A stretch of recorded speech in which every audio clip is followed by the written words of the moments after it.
Uttar Pradesh Congress committee പിരിച്ചുവിട്ട AICC block committee മുതൽ സംസ്ഥാന കമ്മിറ്റി വരെ UP PCCയുടെ എല്ലാ കമ്മിറ്റികളും പിരിച്ചുവിട്ടതായി കോൺഗ്രസ് അധ്യക്ഷൻ മല്ലികാർജ്ജുന ഖാർഗെ വ്യക്തമാക്കി. കഴിഞ്ഞ ലോക്സഭാ നിയമസഭാ തെരഞ്ഞെടുപ്പുകളിലെ മോശം പ്രകടനത്തെ തുടർന്നാണ് തീരുമാനം. വിവരങ്ങളുമായി ഗൗതം അനന്തനാരായണൻ ചേരുന്നുണ്ട്. ഗൗതം, ഉത്തർപ്രദേശ് കോൺഗ്രസ് കമ്മിറ്റി പിരിച്ചുവിട്ടിരിക്കുകയാണ് AICC. ബ്ലോക്ക് കമ്മിറ്റി മുതൽ സംസ്ഥാന കമ്മിറ്റി വരെ എല്ലാ കമ്മിറ്റികളും പിരിച്ചുവിട്ടതായി മല്ലികാർജ്ജുന ഖാർഗെ വ്യക്തമാക്കുന്നു, അല്ലേ?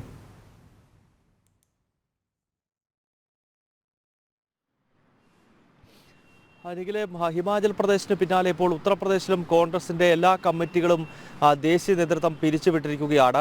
ലോക്സഭാ തെരഞ്ഞെടുപ്പിലും അതോടൊപ്പം തന്നെ 2022 നിയമസഭാ തെരഞ്ഞെടുപ്പിലെയും മോശം പ്രകടനം കണക്കിലെടുത്താണ് ഈ തീരുമാനമെന്നാണ് AICC വ്യക്തമാക്കുന്നത്. 2027 ഇനി ഉത്തർപ്രദേശിൽ നിയമസഭാ തെരഞ്ഞെടുപ്പ് നടക്കാനിരിക്കുന്നത്. അതിന് മുന്നൊരുക്കം എന്ന നിലയിൽ അല്ലെങ്കിൽ അതിന് തയ്യാറാക്കുന്നതിന് വേണ്ടി പുതിയ കമ്മിറ്റിയെ, പുതിയ PCC അധ്യക്ഷനെ ഉൾപ്പെടെ ഉടൻ തീരുമാനിക്കും എന്നാണ് കോൺഗ്രസിൻ്റെ ദേശീയ നേതൃത്വം അറിയിച്ചിരിക്കുന്നത്. ഉത്തർപ്രദേശ് പോലെ വളരെ വിശാലമായ സംസ്ഥാനത്ത് ഏറ്റവും അധികം ലോക്സഭാ മണ്ഡലങ്ങളും ഏറ്റവും അധികം നിയമസഭാ സീറ്റുകളുമുള്ള ഒരു സംസ്ഥാനത്താണ് ബ്ലോക്ക് മുതൽ സംസ്ഥാന കമ്മിറ്റി വരെ പിരിച്ചുവിടേണ്ട ഒരു ഗതികേടിലേക്ക് കോൺഗ്രസിന്റെ നേതൃത്വം എത്തിയത് എന്നതാണ് ശ്രദ്ധേയം. പ്രിയങ്ക വാദ്രയ്ക്കായിരുന്നു 2019 മുതൽ ഉത്തർപ്രദേശിന്റെ കോൺഗ്രസിന്റെ ചുമതല.